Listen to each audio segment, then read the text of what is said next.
भेद विज्ञान भयो जिनके घट शीतल चित्त भयो अति चंदन केली करी शिव मार्ग में जग माही जिनेश्वर के लघुनंदन सत्य स्वरूप सदा जिनके प्रगट्यो अवदात मिथ्यातनि कन्नन सत्य स्वरूप सदा जिनके प्रगट्यो अवदात मिथ्यात्वनि कन्नन शांत दशा तिनकी पहचानी करे कर जोड़ी बनारसी वंदन शांत दशा तिनकी पहचानी करी कर जोड़ी बनारसी वंदन परम पंच परमेष्टिका ध्यान धर परम ब्रह्म का रूप आया नजर लगन आत्मा राम की लग गई महामोह निद्रा मेरी भग गई ओम। पंच परमेश्वरी भगवान की जय। सभी को जय जिनेंद्र। हमारा आज से नया विषय, नया दिन और 2 वर्ष से जो हमारा विषय अभी तक चल रहा था, नियम सार ग्रंथ राज। नियम सार ग्रंथ में हम लोगों ने बहुत सुंदर, बहुत अच्छे से सारे विषयों का अवलोकन करा और देखा कि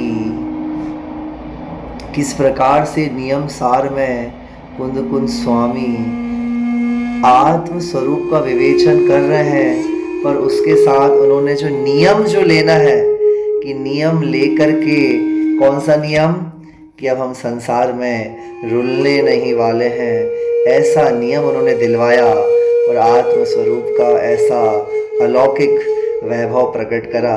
और अभी हम फिर आगे बढ़ते हैं, क्योंकि प्रथम शताब्दी में लिखा गया ये समय सार नियम सार ग्रंथ, समय सार ग्रंथ, पर अब आज हम उनका जो मूल ग्रंथ है समय सार ग्रंथ तो हम अभी नहीं लेंगे।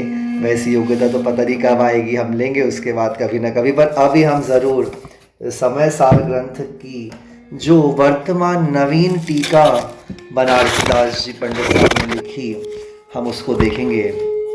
और बनारसी दास जी आपको पता है कहाँ रहते थे, तो उनका जो जीवन था बड़ा विचित्र था। वो उनका जीवन पढ़ने का तो समय इतना नहीं है, पर उनका जीवन भी बड़ा विचित्र गृहस्थ थे और इतने विचित्र उनके जीवन की कहानी है, तो वो तो अभी हम नहीं देखेंगे। मैंने आप सबको ग्रंथ भी भेजा हुआ है, आप उस ग्रंथ को भी देखते जाएंगे खोल करके, या तो फोटोकॉपी करवा लें या उसका क्या कहते हैं PDF आप दूसरे ग्रंथ में भी देख सकते हैं ना।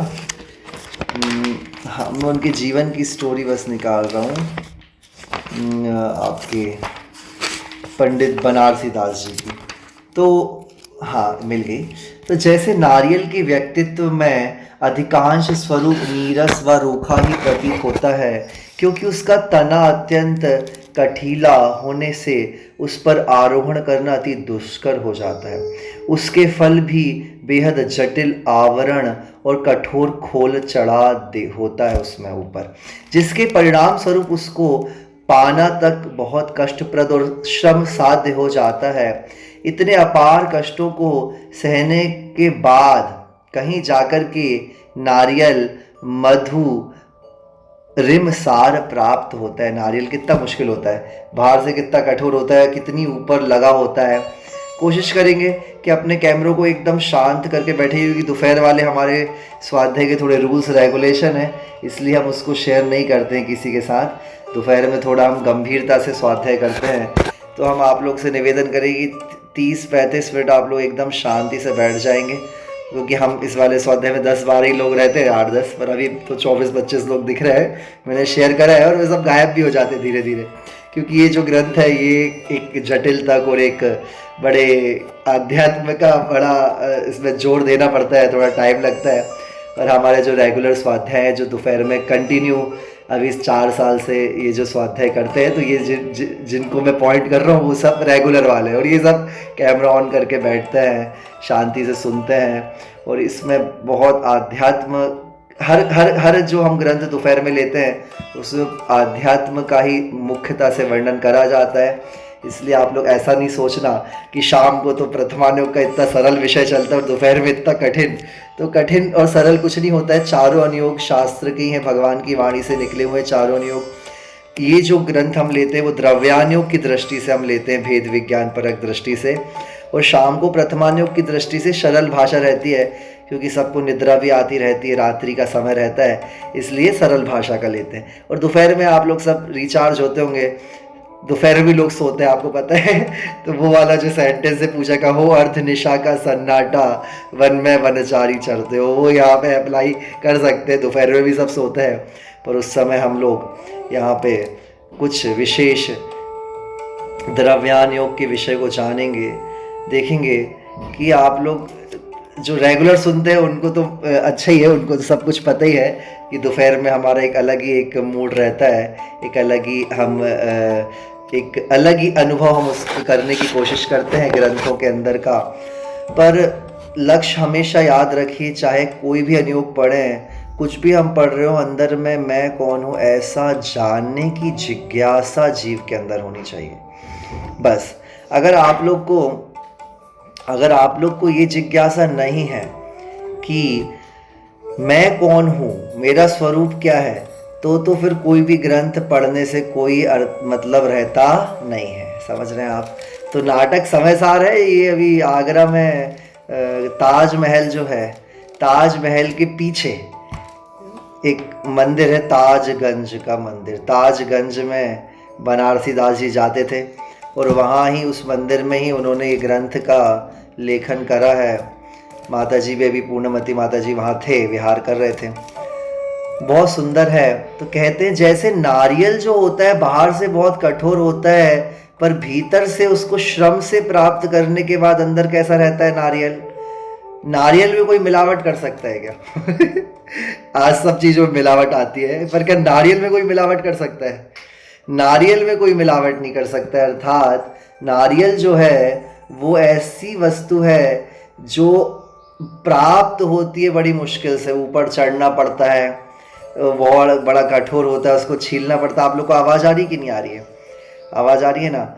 हाँ, ऐसे ही होता है कि सुनना तो बहुत सरल है, पर भीतर तक उसके जाना, जो अंदर का वो नारियल का वाइट रहता है, वहाँ तक पहुँचना बड़ा कठिन होता है। इसलिए ये आध्यात्म को बहुत कम लोग समझ पाते हैं। इसी प्रकार जैन विद्वत जगत के महामनीषी कविवर पंडित बनारसी दास जी का जीवन व्रत भी आपके नरदेह ग्रहण करने से पहले ही मानो उस परिवार में प्रादुर्भूत होने लगा था। जब वो जन्म उनका होने वाला था उसके पहले का बता रहे कि उनके दादाजी और पिताश्री के जीवन रूपी वंशवेली नारियल के वृक्ष की तरह दुराराध्य रही। तो स्वयं कविवर का जीवन बाल्यावस्था में नारियल की जटा जूट की तरह नीरस और जटिलताओं से आपूर्ण रहा। बड़े मिथ्यात्व में पड़े हुए थे। अभी आप इनकी कहानी सुनेंगे तो क्या क्या, तो कितने प्रकार के तो मिथ्यात्व में पड़े हुए थे, और आगे आएगा इसमें विषय। कहते हैं पुनः विषमताओं से जूझते हुए किसी तरह यौवन अवस्था प्राप्त हुई तो विषयों के कठोर कवच में मानो उनके व्यक्तित्व को पूरी तरह से जकड़कर अभिभूत करके रख दिया। यौवन अवस्था में आए तो विषय भोगों में भी लग गए, कहीं से भी तत्व ज्ञान के प्रवेश हेतु कोई अवकाश ही नहीं। सुन रहे हैं आप लोग? अपन लोग तो बचपन से मंदिर जा रहे हैं, और मंदिर तो वो भी जाते होंगे, बट बाहर के विषयों से हम बचे हुए, पर वो तो इतने उलझ गए थे। और कहते हैं कभी भी तत्व ज्ञान न कहीं से कोई प्रकाश का अवसर नहीं दिखता था। तभी मानो नारियल के कवच के सिरोभाग पर बने 3 संक्षिप्त छिद्र, आपने देखे नारियल के ऊपर में ऐसे छोटे छोटे छिद्र रहते हैं, ऊपर कठोर जो रहता है उसमें छिद्र रहते हैं, आप लोगों ने ध्यान नहीं दिया होगा, पर उसमें वो 3 छिद्र रहते हैं। वो 3 छिद्र से पोषित नारिकेल फल का निर्माण होने के लिए कौन मिल गए? 3 छिद्र, जैसे नारियल का डेवलपमेंट होता है ऐसे 3 उनको जीवन में ज्ञानी जन मिल गए। पहले थे पंडित राजमल जी पांडे और 5 साधक जन, और तीसरे कविवर की होनहार, कि ये तीनों के प्रवेश द्वार उनके जीवन में धर्म और तत्व ज्ञान के आगमन का हेतु बन गई। ये ज्ञानी जन मिले और जीवन परिवर्तित होने लगा। सुन रहे हैं आप लोग? जैसे अपन लोग सबका जीवन परिवर्तित होता रहता है तत्व ज्ञान के माध्यम से, ऐसे उनके जीवन में आ गए। क्या आप जानते हैं कि नारियल का फल सबसे मंगल रूप क्यों माना जाता है? मनीषियों ने बताया कि नारियल के पौधे को बाल्यावस्था में मनुष्य कुछ लोटे सादा जल पिलाता है ताकि वह पनप सके। उसे छोटे से उपकार के बदले में वह नारियल का पौधा वृक्ष बनने पर अमृत तुल्य मधुर जल वाला सैकड़ों लोटे प्रतिवर्ष मनुष्यों को नारिकेल फल के रूप में लौटाता है। इसी कृतज्ञता की आदर्श वृत्ति के कारण नारियल फल को सभी फलों में सर्वश्रेष्ठ मंगल, हर धर्म में मंगल माना गया। हर धर्म में नारियल का फल ही चढ़ाया जाता है, मंगल माना जाता है किसी को देना हो। साउथ इंडिया में तो ये परंपरा थी, जैसे आज अपन अपने यहाँ तो नारियल देते, तो ऐसे नहीं, वहाँ परंपरा थी कि आप नारियल आपको भेंट दिए तो आपको नारियल खाना है नारियल हेल्दी होता था, तो एक भेंट भी दे दी मंगल स्वरूप, उसको मतलब उसको भोजन में भी लेना है आपको। कहते हैं इसी कृतज्ञता की आदर्श वृत्ति के कारण नारियल फल इतना सर्वश्रेष्ठ मंगल है। हर पवित्र अनुष्ठान में उसका सर्वोत्तम सामग्री के रूप में प्रयोग किया जाता है। ठीक इसी के समांतर रूप में हम कविवर पंडित बनारसी दास जी को पाते हैं, जिन्होंने स्वयं अपार विषम परिस्थिति में रहते हुए भी जिन शासन के तत्व ज्ञान को अपने जीवन में उतार कर उसको स्वयं में तो सार्थक करा ही, और नाटक समयसार जैसी ग्रंथ की रचना भी उन्होंने करी। इसलिए आज विगत 500 वर्ष पहले लिखा है। कब लिखा है? 500 वर्ष हो गए अकबर के समय में 500 वर्ष पहले तत्वज्ञानी अनुरागी जन उनसे आप्यायित तो हैं ही, कृतज्ञ भी हैं, क्योंकि यदि कविवर पंडित बनारसी दास जी कृतियाँ नहीं होती तो आज की सरल भाषा शैली में ये जैन तत्व ज्ञान, सरल भाषा में, देखो मूल गाथा प्राकृत की समझना कठिन हो जाए, पर हिंदी में लिख दिया उनने उसमें, तो कितना सुंदर उसको अपन समझ सकते हैं। कहते हैं कि ऐसे महामना यशस्वी कविवर पंडित बनारसी दास जी के जीवन एवं अपदानों को समझने के लिए हमें तथ्यों के आधार पर गुणग्राही बनकर उनके जीवन को की खुली किताब को भी पढ़ना समझना पड़ेगा कि वो थे क्या, कौन थे। सुन रहे हैं? पंडित बनारसी दास जी का जीवन अत्यंतिक उतार चढ़ाव से भरपूर रहा। पुण्य और पाप के उदय के जैसे विचित्र संयोग उनके जीवन में देखने को मिलते हैं, वैसे अन्य किसी महापुरुष के जीवन में नहीं देखने मिलते हैं। कवि ने अपने जीवन के अत्यधिक कठिनाइयों का सामना किया, फिर भी इतने आध्यात्मिक ग्रंथों का सृजन कवि के अतुल्य धैर्य का परिचय है। किस किस के पास धैर्य है क्योंकि अभी भैया हमारा तो 11 पुस्तकें हमने 2 साल में पढ़ी। हम नए लोगों को बता दें कि मतलब 2023 अप्रैल में शुरू करा था हमने नियम सार, अप्रैल, और अभी 2025 में अप्रैल में हमने कल ही समाप्त करा ये ग्रंथ, है ना, जो नए लोग हैं। और अभी हम ये ग्रंथ भी लेंगे, पर अब आपको धैर्य रखना पड़ेगा, ऐसा नहीं जल्दी नहीं पढ़ेंगे। या तो एक गाथा को हम 10 दिन भी पढ़ सकते हैं, पर इतना तो नहीं लेंगे, पर बता रहे हैं कि यहाँ पे हम उस विषय को इतना भी ले सकते हैं। जीवन यात्रा के वृत्तांत को जो पढ़ता है वह एक बार सोचने को विवश हो जाता है, जब उनके जीवन को हम देखते हैं कि कितनी प्रतिकूलताओं का तीव्र उदय होने पर भी वे इतने सहज सरल हृदय कैसे रह पाते थे। इतनी विशाल परिणाम में साहित्य साधना उन्होंने किस अद्भुत मानसिक क्षमता से की थी। इस जिज्ञासा की पूर्ति के लिए हम उनकी यशस्विनी जीवन गाथा को उन्हीं के शब्दावली में जानते हैं। सुनेंगे क्या बोलते हैं वो है ना, काव्य बड़े लिखते हैं उस समय, काव्य की बड़ी, अकबर और उनके दरबार में बड़े काव्य जो लिखते थे उनको रत्न बनाया जाता था, नवरत्न होते थे। कवियों को बड़ा वैल्यू, आज तो कोई कवि है तो कोई कवि को कोई मानते ही नहीं। आजकल तो जिससे मोबाइल चलाते आता है और लैपटॉप चलाते आता है उसको नौकरी मिल जाएगी। पहले जिनसे कविता आती थी उनको नौकरी मिलती थी, समझ रहे हैं आप लोग। तभी और पहले में बहुत डिफरेंस है। और एक बार मैं पुनः आप लोग से बोलूँ, अगर आपको अनुकूलता हो तो आप सब अपने अपने कैमरे भी ऑन करके शांति से बैठेंगे, जिनको अनुकूलता हो, है ना। बाकी हमारे लोग तो बैठते हैं। तो वो बताते हैं अपने बारे में जीवन के। याही भरत सुखित में मध्य देश शुभ ठाट, बसे नगर रोह तगपुर निकट बहोली गांव, गांव बेहोली में बसे राजवंश रजपूत, ते गुरुमुख जैनी भय त्यागी करम अगभूत, परहिरी माला मंत्र की पायो कुल श्रीमाल, थाप्यो गोद बहोलिया बहोली रखपाल। देखो ये विषय आपको नहीं मिलेगा, ये दूसरी पुस्तक है एक्चुअली, ये दूसरी वाली पुस्तक है, मैंने आप लोग को दूसरी भेजी है, वो अलग है ना। तो उसमें हम मूल गाथा से आपको वहाँ देखेगा। कि विदंती है, सुदीप जी की है, ये दिल्ली वाले की विदंती है कि इस प्रसिद्ध बेहोलिया कुल की सुदीर्घ परंपरा में अनेक धर्मात्मा विद्वान हुए और महापुरुष मूल दास जी थे, जो कविवर बनारसी दास जी के पिताजी थे, पितामह मतलब दादा। मूल दास जी के दो पुत्र थे, खरगसेन और घनमाल। दुर्भाग्यवश घनमाल जी 3 वर्ष के अल्पायु में दिवंगत हो गए। मूलदास जी अपने पुत्र घनमाल के इस असामयिक वियोग के आघात को सहन नहीं कर पाए और वे भी देवलोक चले गए। ऐसा ऐसा मोह होता था। देखो आप लोग स्टोरी सुनना पहले, फिर आपको महिमा आएगी बनारसी दास जी की। मूलदास जी के वियोग के बाद उनकी बेसहारा विधवा पत्नी अर्थात बनारसी दास जी की दादी अपने जीवित पुत्र खरगसेन को लेकर अपने पिता के घर आ गई। वहीं उनके साथ बनारसी दास जी के जन्मदाता खरगसेन मतलब पिताजी का लालन पालन हुआ। सुन रहे हैं आप। धीरे धीरे समय बीतता गया और एक दिन खरगसेन के युवा होने पर उनका विवाह मेरठ निवासी सूरदास श्रीमाल की पुत्री के साथ हो गया। कब? 1635 संबत बहुत पहले की बात है। विवाह के उपरांत खरगसेन जी के घर पहली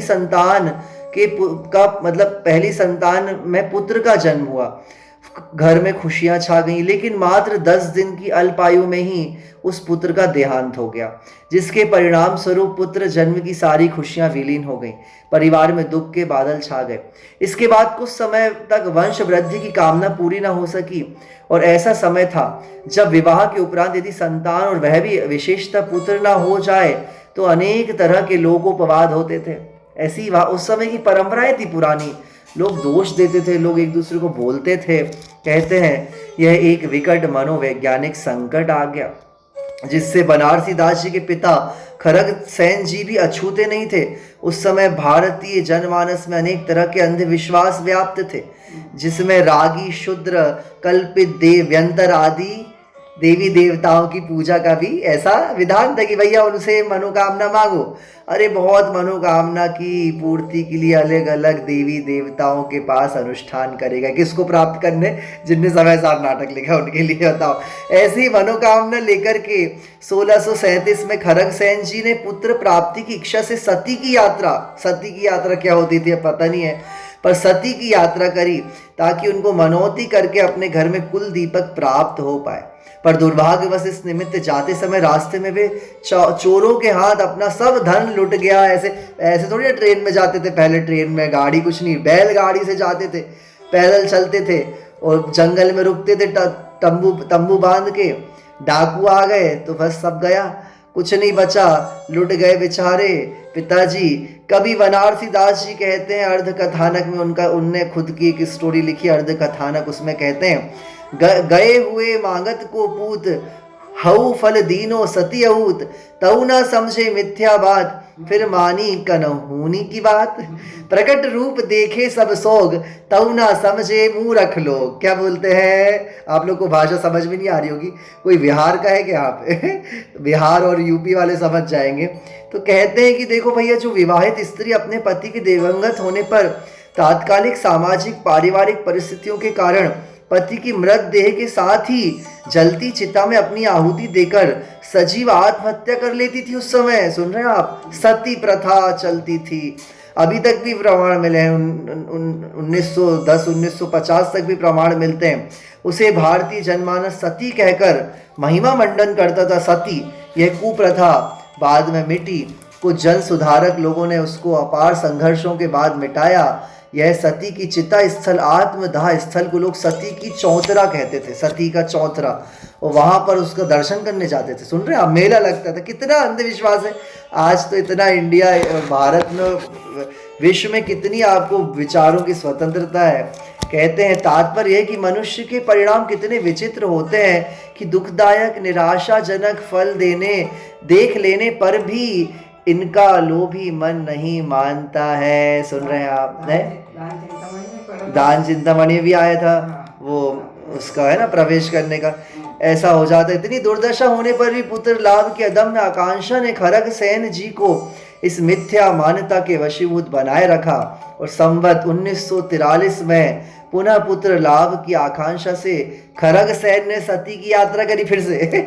और इस बार संयोगवश, देखो दोष उसमें आता है, इच्छा पूरी हो गई। और कहते हैं विवाह के 8 वर्ष बाद पुत्र का जन्म हुआ, अपार उत्सव हुआ। और कहते हैं यही पुत्र आगे जाकर के पंडित कविवर बनारसी दास जी का नाम प्राप्त करते हैं। और लिखते हैं वो अपने बारे में, संवत 1643 माघ मास सित पक्ष रसाल, एकादशी वार रविनंद नखत रोहिणी वृष को चंद, रोहिणी तृतीय चरण अनुसार खरग सेन घर सुत अवतार, दीनो नाम विक्रमाजीत गावही कामिनी मंगल गीत। अब आप लोग को अभी तो रेखा जी ने बढ़िया लिखा था अभी नियम सार के लिए कल, तो अभी आपको और अच्छे कविवर का सुनेंगे तो आप भी कवि और अच्छे बन जाएंगे। तो सब अपनी अपनी कविताएं लिखेंगे।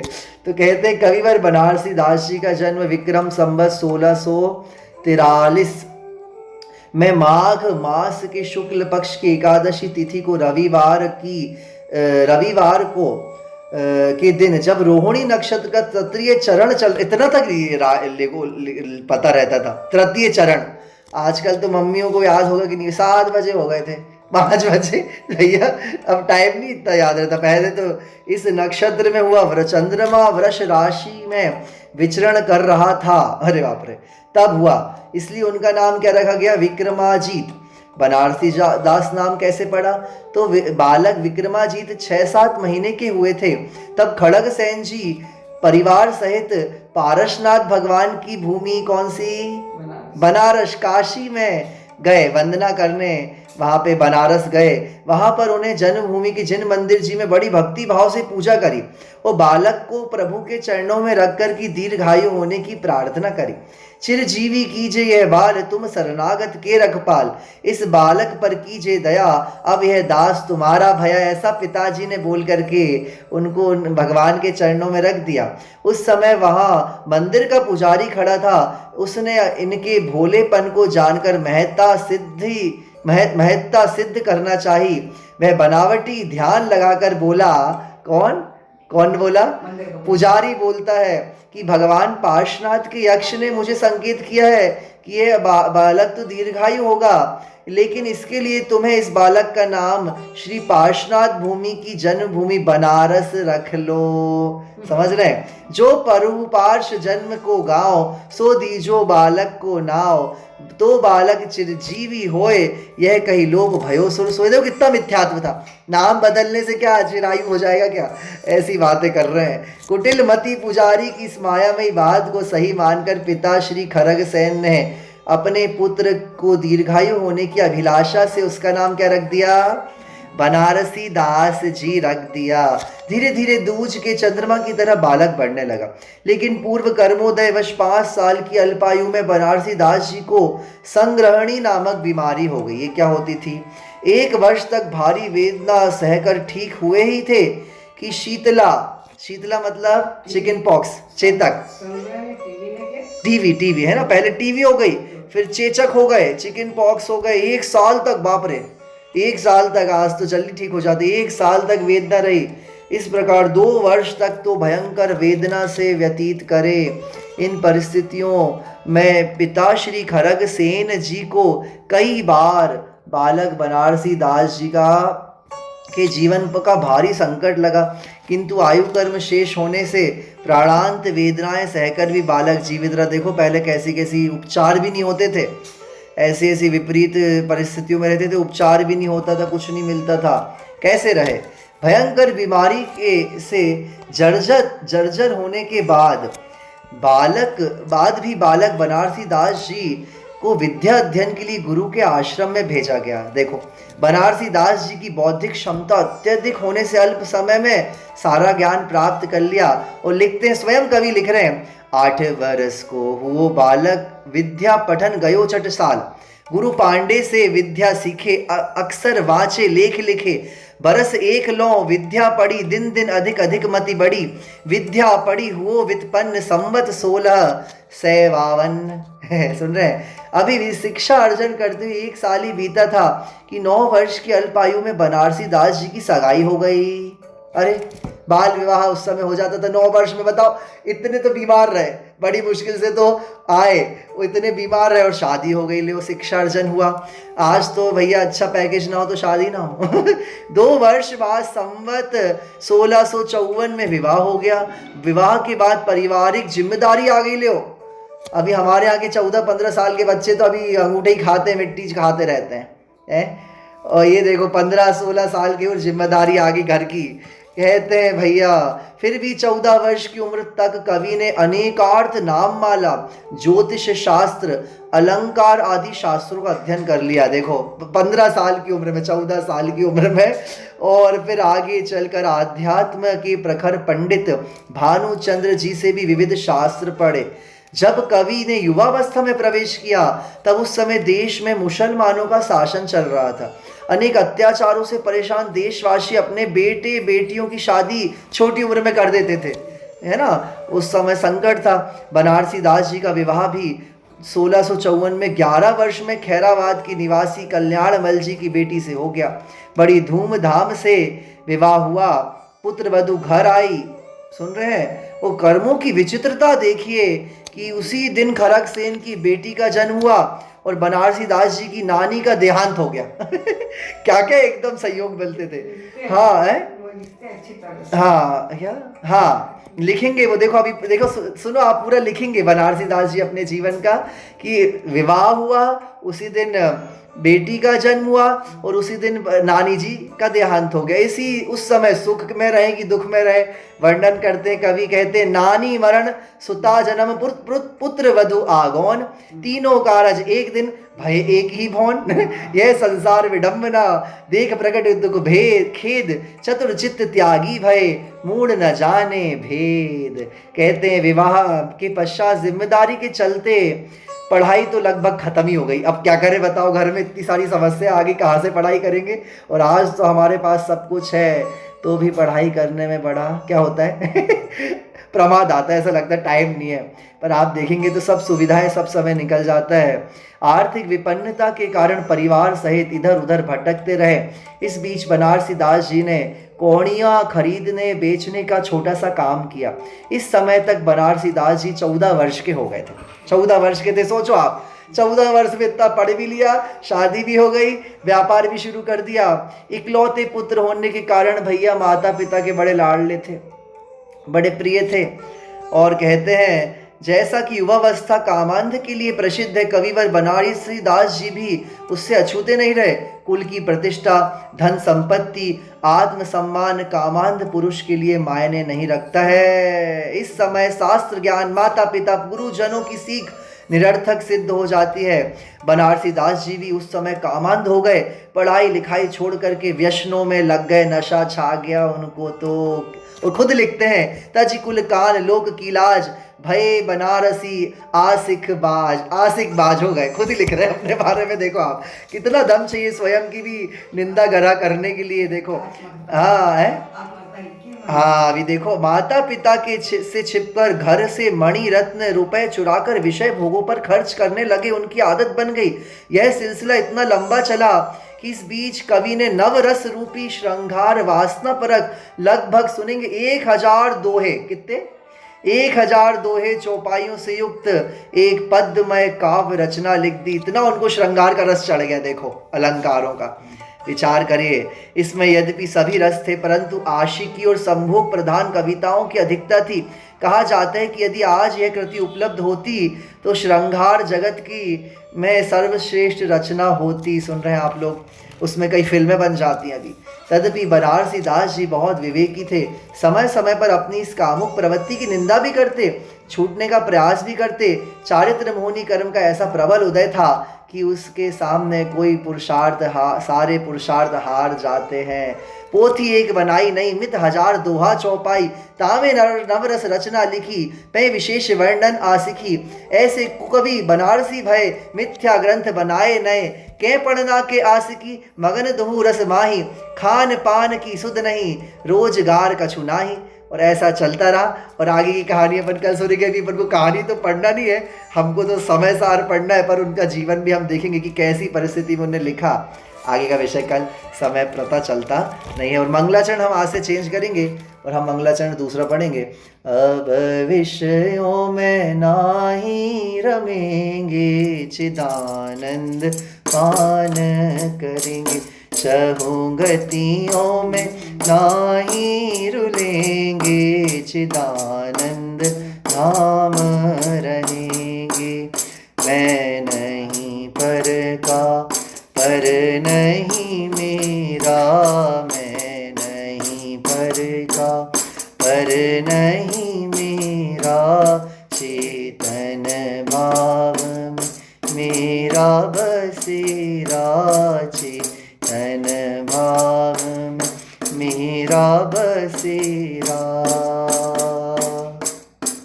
अब भेद विज्ञान करेंगे, चिदानंद पान करेंगे। अब विषयों में नाही रमेंगे, चिदानंद पान करेंगे।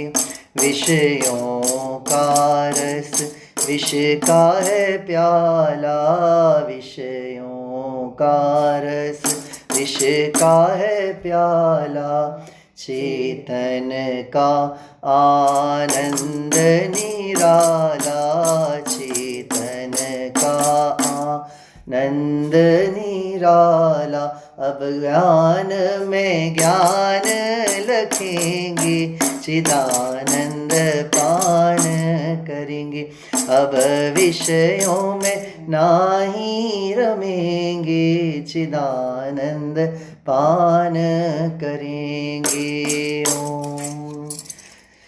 जे स्वरूप समझा बिना पाम्यो दुख अनंत, समझाव्यो ते पद नमो श्री सद्गुरु भगवंत। जावाणी के ज्ञान ते सूझे लोकालोक, सो वाणी मस्तक नमो सदा देत हूँ ढोखे। जिन वाणी भारती तो हे जपो दिन रैन, जो तेरो शरणा गहे माँ सो पावे सुख चैन। जय जय गुरुदेव। सहजात्म स्वरूप परम गुरु शुद्ध चैतन्य स्वामी अंतर्यामी भगवान इच्छामि वंदामि नमस्यामि। ओम पंच परमेष्टि भगवान की जय, जिनवाणी मात की जय, शुद्ध आत्मदेव की जय, और आप सबके भीतर विराजमान शुद्ध तत्व की जय।